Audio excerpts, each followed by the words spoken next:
আজকে আমার বার্থডে, তো আমি জানি না আজ আমার ভাই বোনা সবাই আমাকে সারপ্রাইজ দিয়েছে। তো এই যে আজকে কোনো ভিডিও ছাড়তে পারিনি। এই যে সবাইকে দেখো, আমার এটা আমার বোনের মেয়ে। আগে ওকে খাওয়ালাম, আগে সবার আগে করতে পারো ওই কেক কাটে সবার সঙ্গে। এই যে এটা খাবে না আজকে, এটা একটু শরীর খারাপ, তো আজকে কোনো ভিডিও দিতে পারছি না। তো আজকে হুট করে ওরা সবাই একটা আনন্দ করলো এখানে ছোট, তোমরা সবাই দেখো। বাই।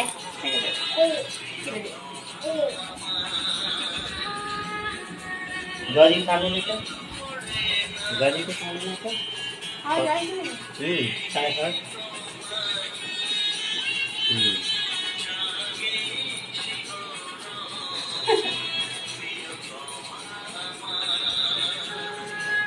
जरा